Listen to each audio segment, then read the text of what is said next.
வணக்கம், welcome to YTI Prime channel. இது Valli's Chettinad kitchen.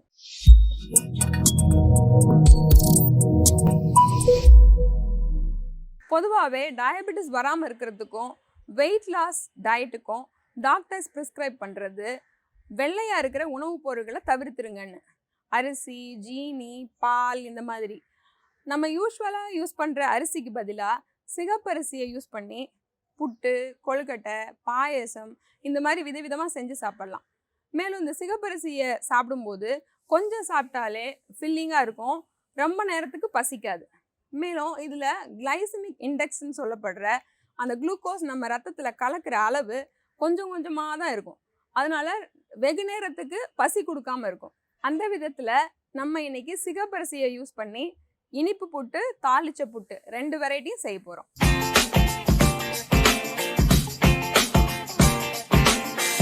சுத்தமான சிகப்பரிசியை மிஷினில் கொடுத்து ரொம்ப நைஸாக இல்லாமல் கோர்ஸாக இந்த மாதிரி அரைச்சிக்கலாம்.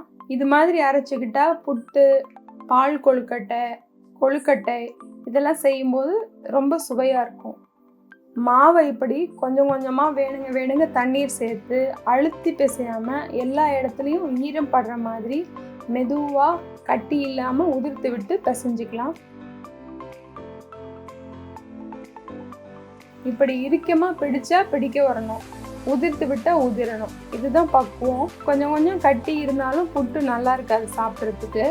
அதனால் சல்லடையில் பெருவெட்டாக இருக்கிற சளி கீழே போட்டு சலிச்சு எடுத்துக்கலாம்.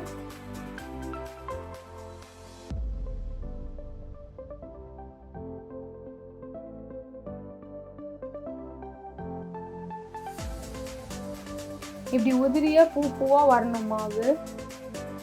இப்போ இட்லி சட்டியில் வச்சு ஆவியில் ஒரு 10-15 நிமிஷம் அவிச்சிக்கலாம்.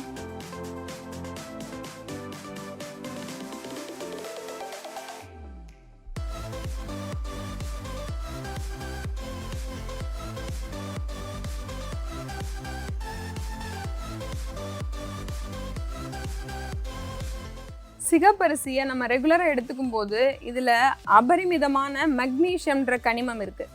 இது ஆஸ்மா, வீசிங் வராமல் தடுக்கும். சிகப்பரிசியில் இருக்கிற மோனோகோலின் கே பேட் கொலஸ்ட்ராலை கம்ப்ளீட்டாக குறைச்சி குட் கொலஸ்ட்ராலை அதிகப்படுத்தும். அதனால் ஹார்ட்டை ஹெல்த்தியாக வச்சுக்கும். ஆஸ்துமா, வீசிங் இருக்கிறவங்க இந்த சிகப்பரிசியை தொடர்ந்து எடுத்துக்கிட்டு வரும்போது இதில் அதிகப்படியான மெக்னீஷியம் இருக்குது. இது அவங்களுடைய அந்த ரெஸ்பிரேட்டரி கம்ப்ளைண்ட்ஸை கொஞ்சம் கொஞ்சமாக குறைக்கும். அதனால் அவங்களுக்கு அதனால் வர தொல்லைகள் கம்மியாகும். கொஞ்சம் கலரும் மாறி சிகப்பாக இருக்கும். இப்படி எடுத்து தேய்ச்சி பார்த்தா குச்சி மாதிரி நல்லா உருட்ட வரும். இப்படி வந்துருச்சுனாவே புட்டு வெந்துருச்சுன்னு அர்த்தம். இப்போ இதை எடுத்துடலாம்.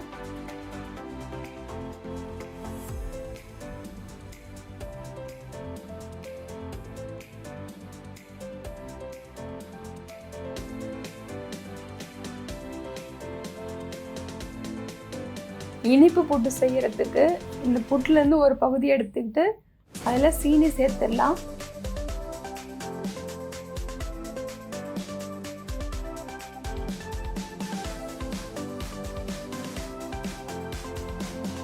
நெய் உருக வச்சு ஒரு 2-3 ஸ்பூன் சேர்த்துக்கலாம்.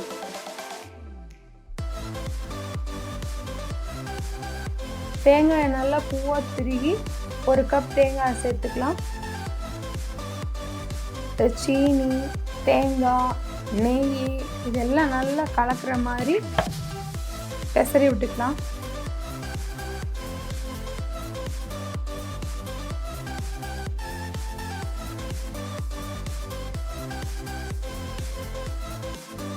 இப்போ சுவையான இனிப்பு புட்டு ரெடி ஆயிடுச்சு. அடுத்து தாளிச்ச புட்டு செய்யறதுக்கு வாணலியில் 2 ஸ்பூன் எண்ணெய் விட்டு கொஞ்சம் கடுகு போட்டு அதை வெடிக்க விடலாம். கொஞ்சம் தாளிக்கிற உளுந்தம் பருப்பு போட்டு அதை சிவக்க விட்டுட்டு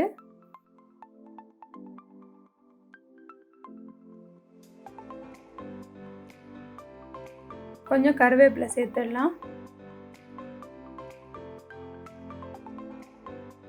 2 பச்சை மிளகாயை நீல வாக்கில் வெட்டி போட்டுக்கலாம்.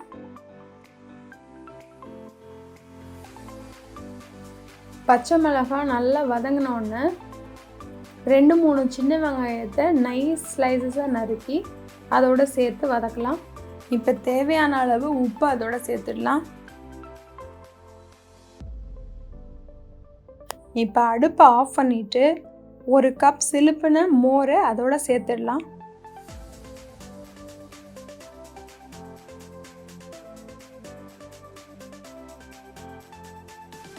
தாளித்த மோரை கொஞ்சம் கொஞ்சமாக இந்த புட்டோட ஆட் பண்ணி எல்லா இடத்துலையும் படுற மாதிரி பெசரிக்கலாம்.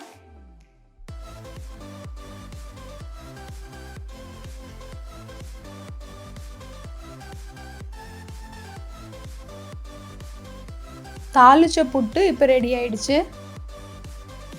இது கரண்டியில் எடுத்து வைக்கும்போது சிந்தாமல் இருக்கிறதுக்கு சின்ன சின்ன உருண்டைகளாக பிடிச்சிக்கலாம். இப்போ இனிப்பு சிகப்பரிசி புட்டு, தாளிச்ச சிகப்பரிசி புட்டு ரெண்டுமே ரெடி ஆயிடுச்சு. இந்த சிம்பிளான சிகப்பரிசி புட்டை நீங்களும் ட்ரை பண்ணுங்கள். செஞ்சு பார்த்துட்டு உங்கள் ஃபீட்பேக்கை கமெண்ட் பாக்ஸில் போடுங்க. மறக்காமல் YTI ப்ரைம் சேனலை சப்ஸ்கிரைப் பண்ணுங்கள். மீண்டும் ஒரு ரெசிபியோட சந்திப்போம். நன்றி, வணக்கம்.